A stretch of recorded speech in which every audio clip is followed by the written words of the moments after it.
lugar e que você receba com muito carinho Maurício Fragale.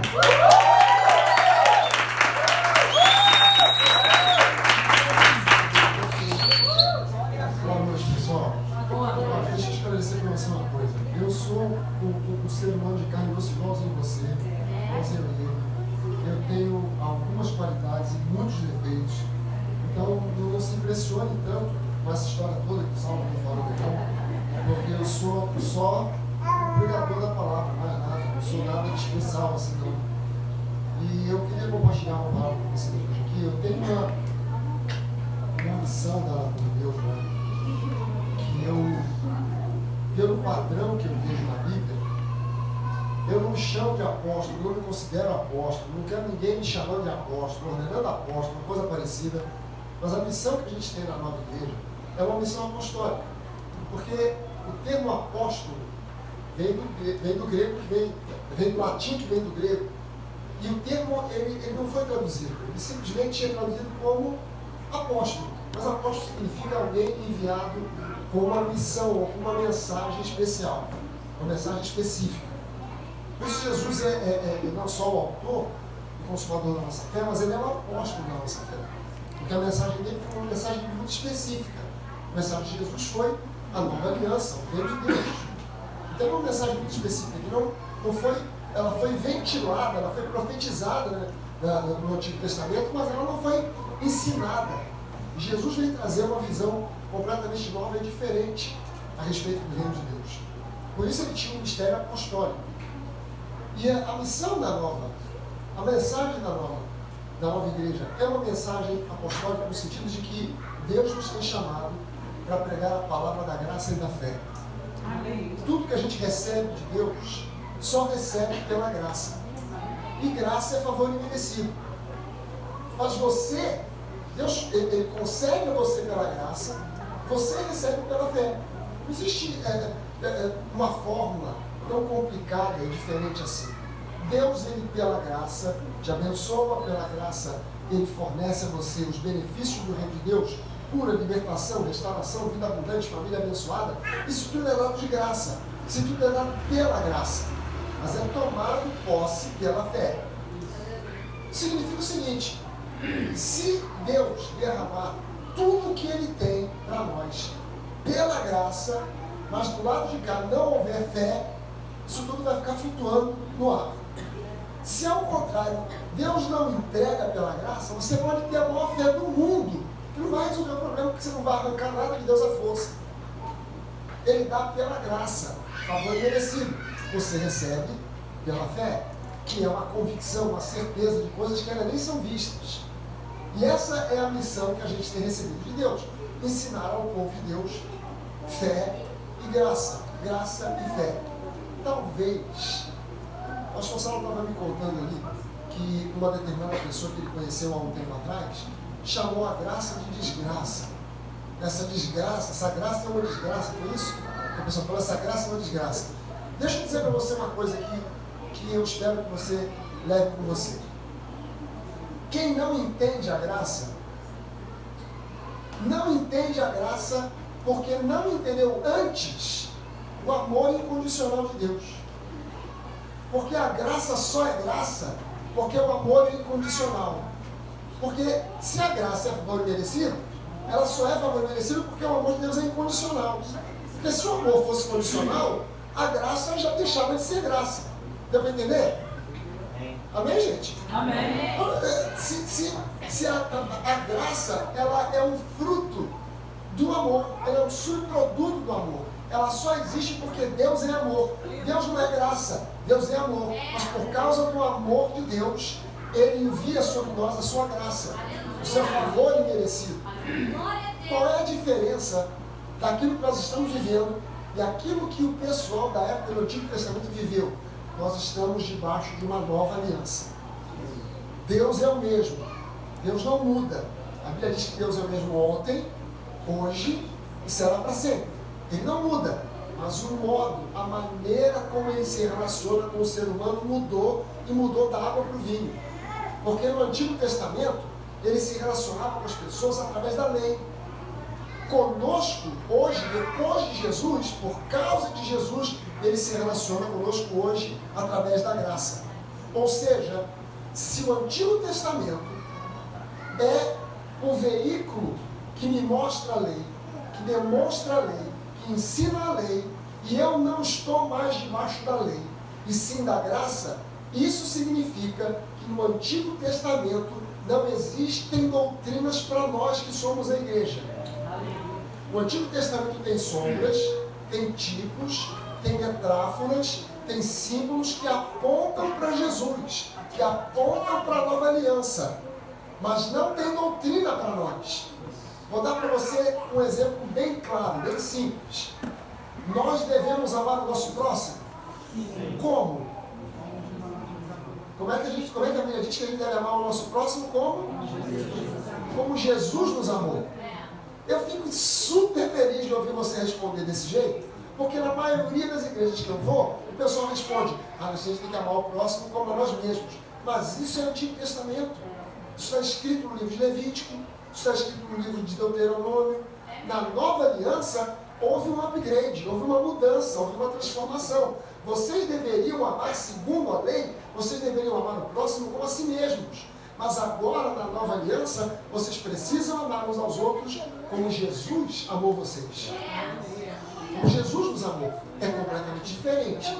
Porque para amar o próximo como a mim mesmo, eu dependo da minha força, eu dependo do meu esforço. Mas para amar o próximo como Jesus me amou, eu dependo dele me revelar o amor dele me encher do amor dele, para que eu possa amar o próximo com o amor dele. Amém, gente? Amém. Quero ler com você aqui uma passagem de Hebreus. Hebreus capítulo de número 8. Eu vou ler do versículo 6 em diante. Hebreus 8, versículo 6 diz assim: agora, com efeito, é como se a gente estivesse dizendo aqui alguma coisa assim: olha, agora, com certeza, com efeito, de verdade, realmente, obteve Jesus um ministério tanto mais excelente, quanto é ele também mediador de superior aliança, instituída com base em superiores promessas. Porque se aquela primeira aliança, a primeira aliança é a antiga aliança, se aquela primeira aliança tivesse sido sem defeito, gente, de cara aqui, o escritor aos Hebreus está dizendo que a antiga aliança tinha defeito. Ela estava com defeito. Se a antiga aliança fosse sem defeito, de maneira alguma estaria sendo...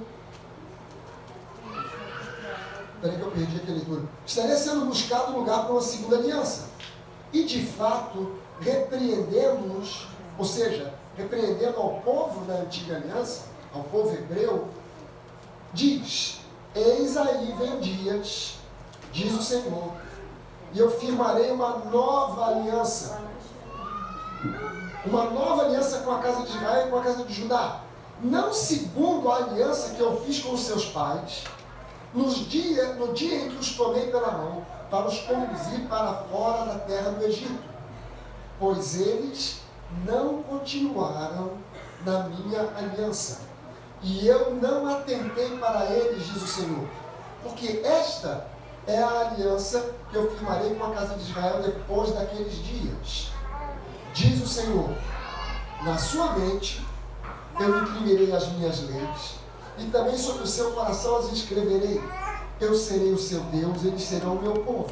E não ensinará jamais cada um ao seu próximo, nem cada um ao seu irmão, dizendo: conheça ao Senhor, porque todos me conhecerão, desde o menor deles até o maior.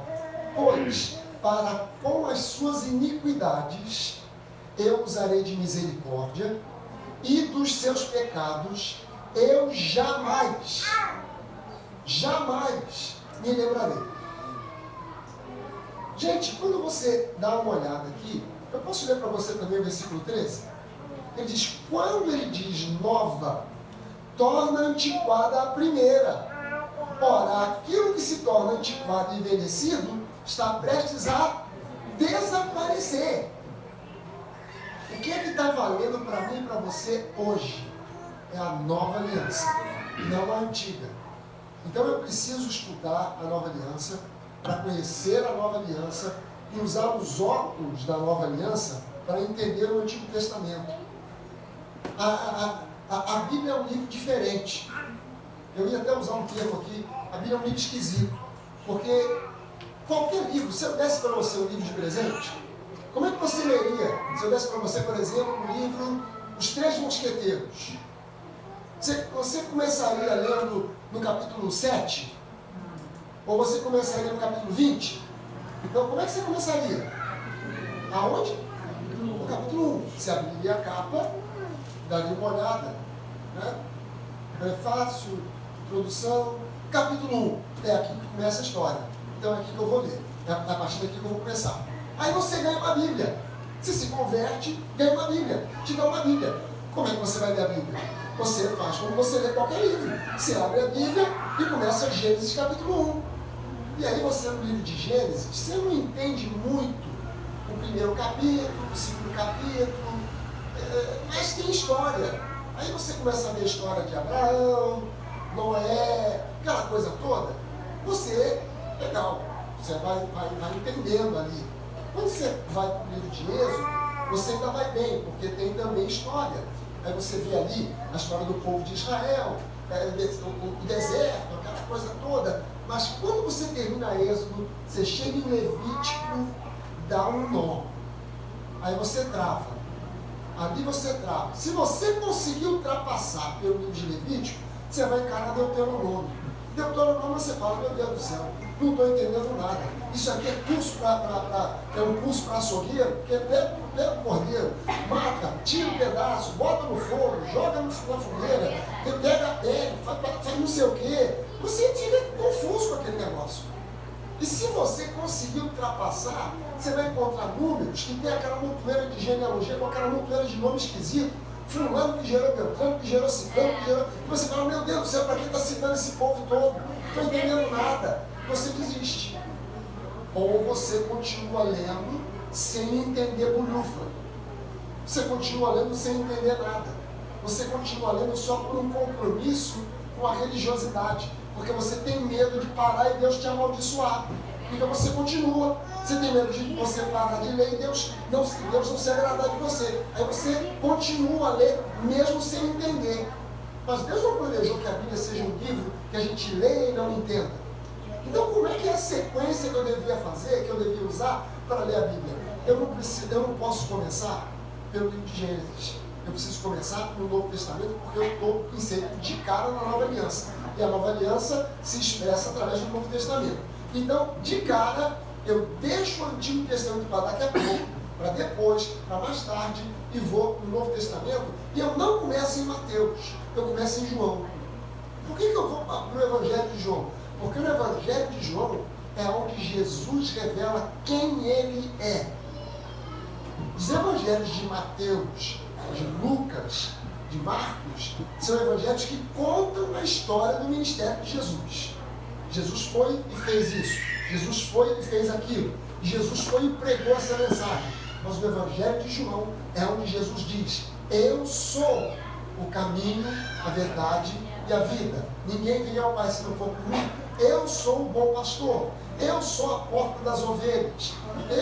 Eu sou o pão da vida. É onde Jesus revela quem ele é. E a maior necessidade que o crente, quando se converte, tem é saber quem realmente Deus é.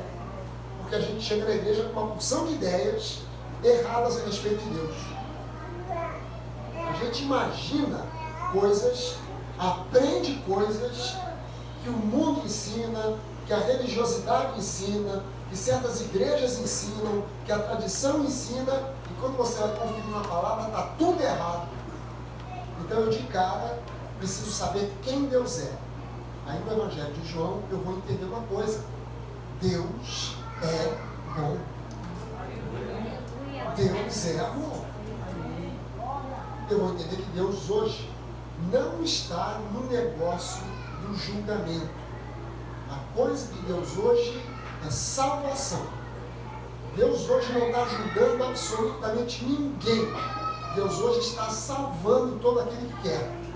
E o texto bíblico em João mostra isso de uma maneira claríssima. Porque Deus amou o mundo, não a igreja, não alguns especiais, não os mais santos, não os sem defeito, não aqueles que nunca botaram um cigarro na boca, não aqueles que não bebem uma gota qualquer de álcool e nem de refrigerante. Não, Deus amou o mundo de tal maneira que Ele deu, não um profeta mais, não enviou um anjo, um arcanjo em forma de humano, não, Ele deu o seu próprio Filho, para que todo aquele que nele crê não pereça, mas tenha a vida eterna. Você prestou atenção que Ele disse para todo aquele que nele crê? Ele não disse para que todo aquele que obedeça, mas para todo aquele que nele crê. E por que essa questão do crer e não do obedecer? Porque na antiga aliança, o obedecer era uma raiz. Se você não obedecesse a lei, você ficava debaixo de maldição. Você tinha que obedecer a lei por inteiro, por completo, não uma parte, não alguns itens da lei, mas toda a lei. Se você falhasse em um dos mandamentos, falhou em todos. E não era fácil obedecer a lei. Por quê? Porque erradamente as pessoas pensam que a lei se constitui de 10 mandamentos. Mas a lei não tem 10 mandamentos. Os 10 mandamentos são a espinha dorsal da lei. Os 10 mandamentos são os que geram os outros mandamentos. Mas a lei tem 613 mandamentos. E os 613 são para ser obedecidos todo dia. Não é para você dizer assim, legal, 613 eu consigo. Durante 2 anos, em 2 anos eu consigo obedecer um por dia. Eu vou obedecendo um hoje, o mandamento número 2 amanhã, número 3 depois. E aí, até o final de 2 anos, eu cumpri todos eles. Não é assim. Você tem que obedecer os 613 a cada 24 horas. Falhou em um, falhou em todos. Não adianta obedecer apenas um ou dois. Se você diz, eu obedeço a lei, porque nunca matei ninguém, está escrito, não mandarás, eu pergunto a você, quando você já comeu camarão? Porque segundo a lei, você não pode comer camarão. Comer camarão é pecado. Somos todos pecadores, então, estamos lascados. Quem é que gosta de camarão aqui? A gente chegou a fazer glória. Na lei diz, não roubarás. Ok, não roubarás. Você nunca roubou? Nunca roubei, não obedeço a lei. Peraí. Se você nunca roubou, mas é casado, e quando a sua esposa está no período menstrual, você continua dormindo ao lado dela, você pecou. Porque segundo a lei, a mulher no período menstrual, ela está impura, ela tem que ficar separada, ela não pode estar perto de ninguém, da família, nem do marido. Você está entendendo como muitas igrejas cobram das pessoas obediência a leis e mandamentos e tradições? Elas vivem numa hipocrisia, porque o pastor deveria ser o primeiro a anunciar: gente, essa semana é minha mulher num quarto e eu no outro. O que houve? O pastor brigou? Não brigamos, estamos bem, mas ela está no período. E agora, então, pela lei, eu tenho que ficar num quarto e no outro.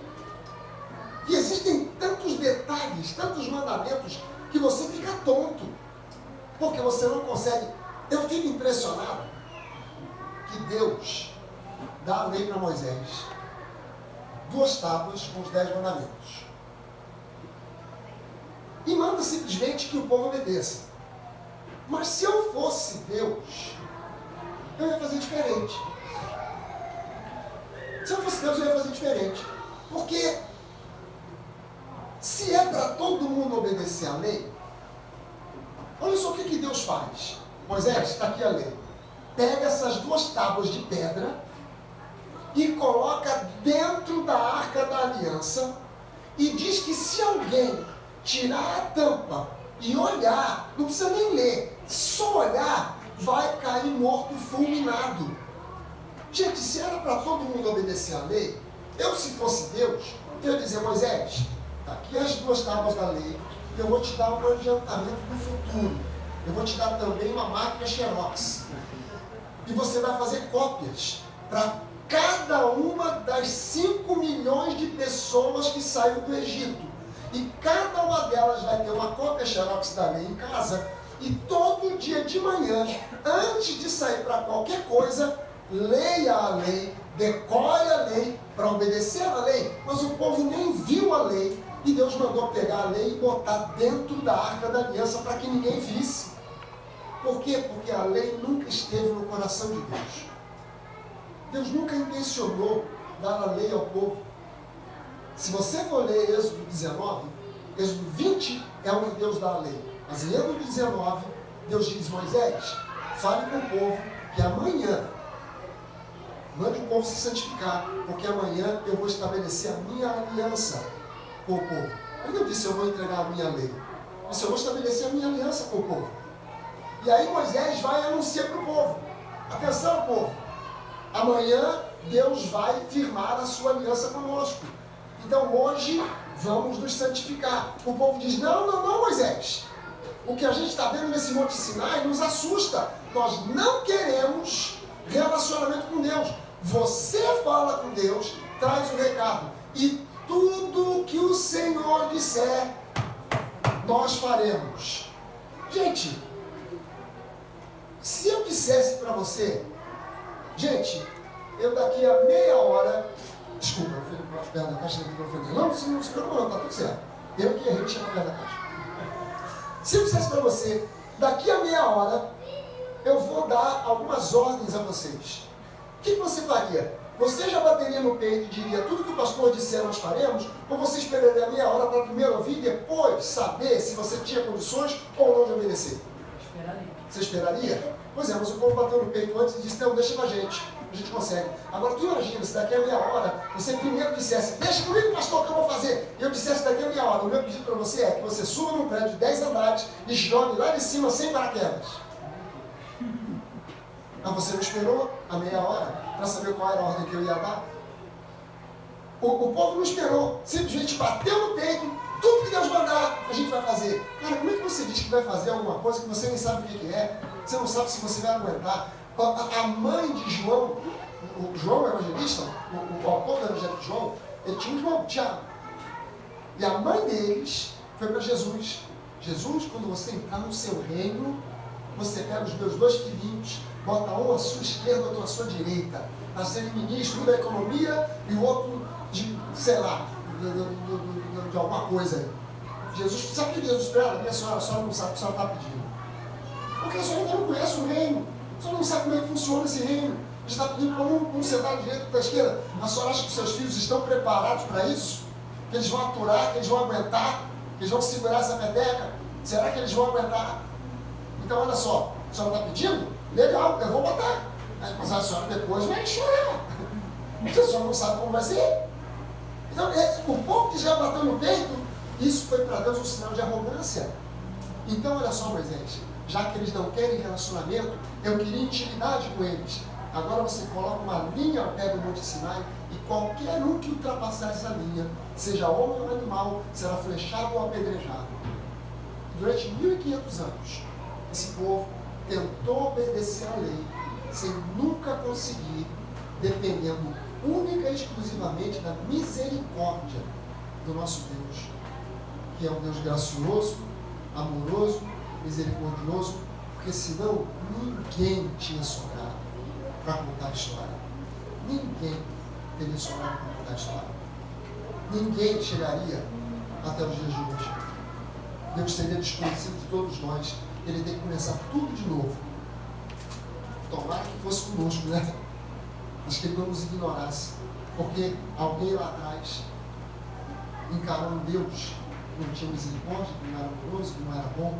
Graças a Deus, porque Deus é um Deus bom. Aleluia.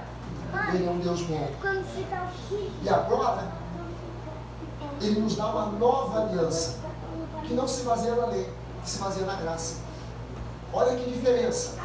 Na antiga aliança eu tinha que obedecer 613 mandamentos todo santo dia. Gente, você entende que tentar obedecer 613 ordenanças num período de 24 horas é absolutamente, na prática, é impossível. Porque quem é que consegue decorar 613 mandamentos?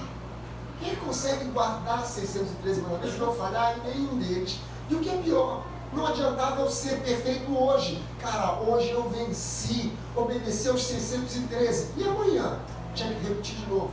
E depois de amanhã, de novo. E depois de amanhã, de novo. Quem é que aguenta? Você sabe, você já jogou algum jogo? Sabe aqueles jogos que tem aquelas casinhas que você joga dado? E aí você tirou o número 6. Você avança 6 casas. Já jogou esse tipo de jogo? Tem esse joguinho? Você joga o dado, tira o número 7. Tá lá. 1, 2, 3, 4, 5, 6, 7. Às vezes tem um bônus, né? Você cai numa casinha que tá assim, avance 3 casas. Você, mais 3, caramba, era para avançar só 7, avancei mais 3, 10, uau! Estou na frente, estou ganhando. Aí você joga o dado de novo, cai no número 6. Aí você avança 1, 2, 3. Quando você olha, você fala, vai dar ruim, porque tem aquela casa da maldição. Você continua 4, 5, 6, você cai na casinha da maldição que está escrito volte ao início. Tu estava ganhando, agora volte ao início. Com a lei era sempre assim, pisou na bola, errou, volte ao início. Vou tentar de novo cumprir os 613. Durante 1500 anos a lei prevaleceu e ninguém conseguiu. Você quer ver como a igreja está tão focada na lei? Vou provar para você aqui como a igreja, que não deveria estar mais focada na lei, continua. Quem já ouviu alguma pregação ou alguma palavra baseada no livro de Malaquias? Alguma vez? Sabe, já? Qual a passagem que usaram que você já ouviu a passagem de Malaquias?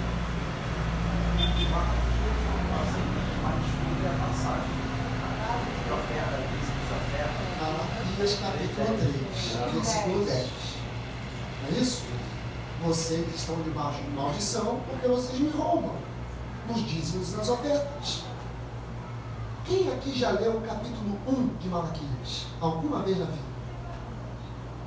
Você lembra o que está escrito lá, logo no versículo 2? Não lembra? Vou dizer para você. No livro de Malaquias, no capítulo 1, versículo 2, Deus diz assim: eu sempre amei vocês. Caramba! Quer dizer que Deus estava pronto para dar uma bronca naquele povo, dizendo, olha, vocês não obedecem à lei, vocês... Malaquias viveu um tempo em que os sacerdotes estavam corrompidos, as pessoas traziam animais impuros, impróprios para o sacrifício, eles aceitavam, o povo estava desacreditado de Deus, o povo estava afastado dos caminhos de Deus, e Deus manda um recado para eles. O primeiro recado: eu sempre amei vocês. Uau! O primeiro recado para o povo não foi: vocês me roubam, vocês não cumprem a lei, vocês não dão dízimo, vocês não dão oferta. Não. Eu sempre amei vocês. Apesar de tudo, vocês roubam nos dízimos, roubam nas ofertas, vocês, os sacerdotes estão corrompidos, mas eu sempre amei vocês. Olha só a diferença. Hoje, não há lugar nenhum no Novo Testamento que chame você ou a mim de ladrão porque você não deu o dízimo. Por quê? Porque na antiga aliança, o dízimo era uma raiz. Na antiga aliança, o dízimo, na nova aliança, o dízimo é uma consequência. Eu não dizimo porque tenho uma ordem. Eu não dizimo porque tenho medo de uma maldição. Eu dizimo porque eu amo a Deus e sou plenamente amado. Eu não tenho sobre mim uma maldição. Pastor, mas e se no mês tal eu deixar de dizimar? Porque tem crente que pensa assim: caramba, pastor, esse mês eu não dei meu dízimo, mas no mês seguinte eu vou dar um dízimo acumulado. Deus não está preocupado porque Deus não está cobrando o dízimo de você? Para trocar por bênçãos, a gente começa a raciocinar como se fosse a antiga aliança. A antiga aliança era uma troca. Eu obedeço, Deus me abençoa. Eu sigo a lei e Deus me dá as bênçãos dele. Eu piso na bola, não sigo a lei, Deus me amaldiçoa. Era assim que funcionava. Era na base do mérito. Eu sou abençoado porque eu mereço. E por que eu mereço? Porque eu obedeci aos mandamentos. Então eu mereço. Na nova aliança, você e eu não somos abençoados por mérito, nós somos abençoados pela graça. E graça é favor imerecido. Tem pessoas que criticam a graça, dizendo assim, não, mas o que esse pessoal que ensina a graça está dando é liberdade para o povo pecar. Gente, eu nunca ouvi um pastor que pregue e ensine a graça, tirando do púlpito e dizendo, gente, está tudo liberado, hein? Pode meter o pé na jaca, está tudo certo, não tem problema nenhum. Você sabe que acusavam o apóstolo Paulo da mesma coisa? Paulo se viu obrigado a escrever, cara, como é que nós vamos viver no pecado se nós morremos para o pecado?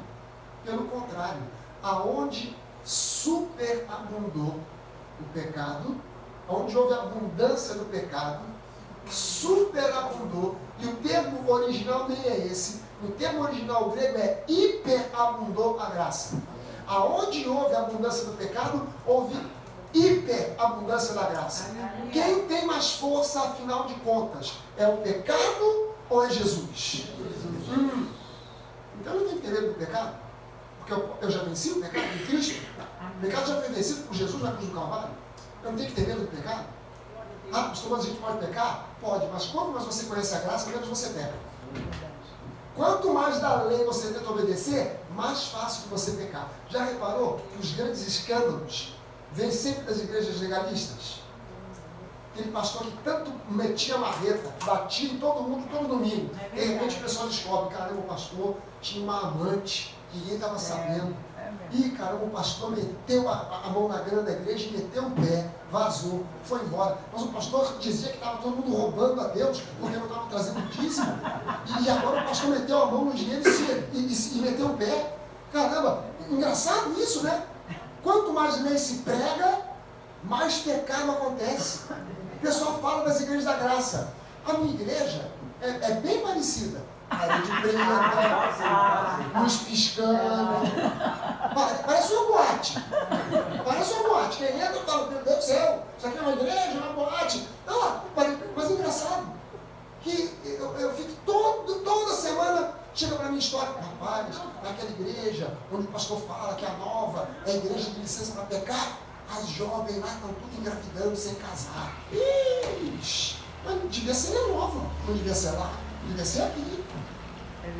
Onde o pessoal deveria estar metendo o pé na jaca, onde os jovens deveriam estar fumando maconha, onde os jovens deveriam estar fazendo tudo de ruim e de errado, deveria ser na nova. Mas engraçado que lá eles têm tanta liberdade, mas não usam da liberdade para pecar. Caramba! E os outros são tão controlados, mas mesmo controlados, sempre dá um jeito de não estar vendo agora. Por isso Jesus chamava esses caras de Paulo, chamava esses caras de hipócritas. E eu te digo ainda mais, hein? Eis que te digo mais, meu Senhor. Vou saber que te digo. Se essa turma que hoje mete o malho dessa marreta em quem prega a graça, se esse pessoal voltasse no tempo, para a época de Jesus, eles não aceitariam Jesus e se juntariam àquela multidão para gritar, crucificam. Pode ter certeza disso. Essa turma ia se juntar com os fariseus, os mentirosos, os hipócritas, para apontar para Jesus diante de Pôncio Pilatos pedindo, crucifica-o. E é isso o que eles estão fazendo nos dias de hoje. É isso exatamente o que eles estão fazendo no dia de hoje, colocando Jesus de lado. Eu acho incrível isso. A nossa pregação é uma pregação onde Jesus está no centro, onde Jesus é exaltado, onde Jesus é o centro da igreja, o centro da vida das pessoas, onde o nome dele é exaltado. Nós não admitimos que alguém suba no púlpito da Nova para pregar qualquer outra coisa que não seja Jesus. Amém. Mas eu estou vendo que em muita igreja o pessoal está pregando um evangelho coach, um evangelho só de boas ideias, um evangelho de esforço próprio, de autoajuda. E nós é que somos os hereges. Eu falo, meu Deus do céu, tá louco, tá doido. Dizer que botar Jesus no centro de todas as coisas agora está errado. Virou de cabeça para baixo o mundo. Para o mundo que eu quero descer.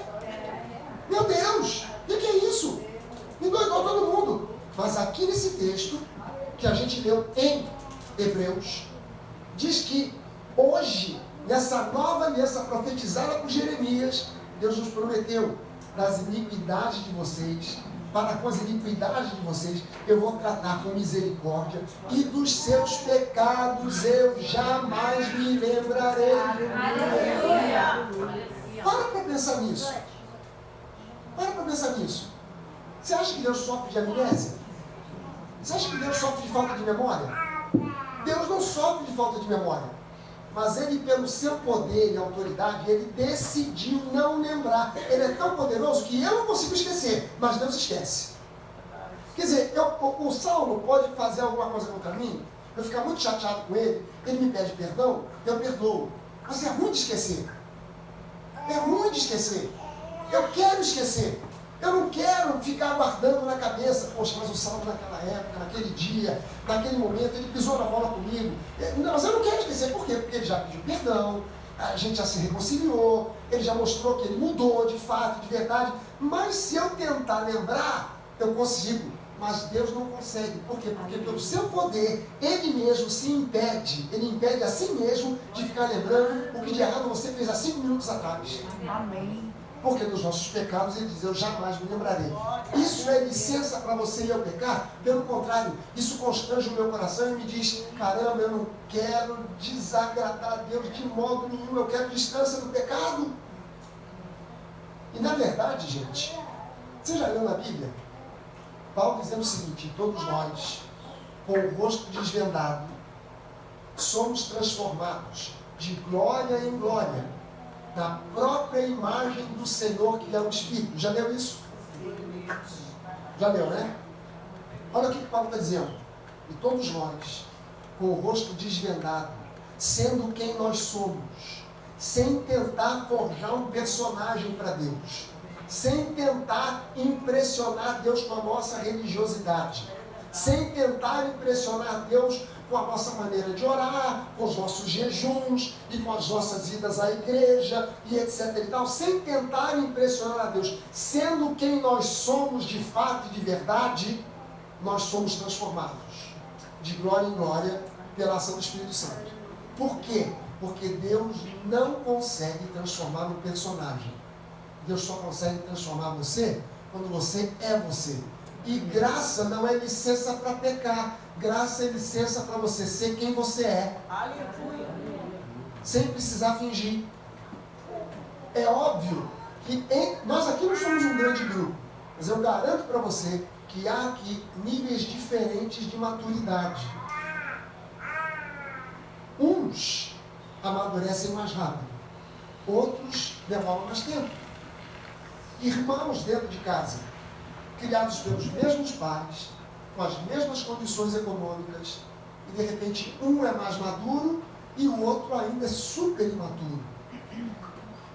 Já viu esse tipo de situação? De repente pode ser na sua família. Você tem de repente um primo, cara, meus 2 primos, cara, um é um cara centrado, maduro, o cara estuda, trabalha, não está metido em nada de errado. E o irmão dele, rapaz, o irmão dele não dá uma bola dentro. O garoto é todo aloprado. O garoto só faz o que não presta. Mas foram criados pelo mesmo pai, pela mesma mãe. Um amadurece mais rápido, outro mais devagar. Mas de repente, aquele aloprado, um dia a ficha cai. E quando a ficha cai, ele fala: aí, rapaz, mas é porque eu era imaturo, eu era garoto, agora eu mudei, eu agora entendi a vida. Ele custou mais para mudar, mas um dia ele muda. Na igreja é a mesma coisa. A gente não tem que ficar cobrando santidade de ninguém, não. Porque um amadurece mais rápido, outro vai mais devagar. Um se converteu ontem, hoje já largou cigarro, já largou a maconha, já parou de se meter na prostituição. O outro, às vezes, está na igreja há 2, 3, 4 anos e continua ainda com certas práticas. O que a gente faz com aquela pessoa? Ah, pastor, a gente bota ele para correr da igreja. Não, a gente abraça essa pessoa, a gente ama essa pessoa, a gente ensina a palavra para essa pessoa e deixa o Espírito Santo fazer a obra da vida dela. Só que, gente, isso na prática é muito mais difícil do que na teoria. Na teoria é fácil dizer aleluia. Mas quantos de vocês estariam dispostos a aturar um irmão que está na igreja já há 2, 3, 4, 5 anos e ainda fuma? Tem gente que pergunta para mim assim: pastor, se eu fumar, isso aí vai, eu não vou para o céu? Eu falo, vai até mais rápido. Vai mais rápido. Porque não tem lugar nenhum na Bíblia que diga não fumarás. Então, é claro e é óbvio que o fumo vai estragar no teu corpo, vai destruir o teu pulmão, vai ter a possibilidade de você desenvolver câncer, vai ter a possibilidade de você desenvolver uma doença pulmonar obstrutiva crônica, que é a tal da bronquite do velho, que é a asma do idoso. Você vai ter uma porção de consequências que pode acontecer: insuficiência cardíaca, infarto do miocárdio, câncer de pulmão, de estômago, de bexiga, pode acontecer um monte de coisa. Então, por isso eu sou contra o fumo. Mas não existe um motivo espiritual. Ah, mas é porque quem fuma está destruindo o templo do Espírito Santo. Tá bom, é um bom motivo. É um motivo bem espiritual. Está destruindo o templo do Espírito Santo que sabe que é o nosso corpo. Beleza. Mas não adianta esse pessoal estar chupando a chupeta do diabo. O pessoal chama cigarro de chupeta do diabo, né? A chupeta do diabo. Né? E isso aí vai levar você para o inferno. Meu Deus.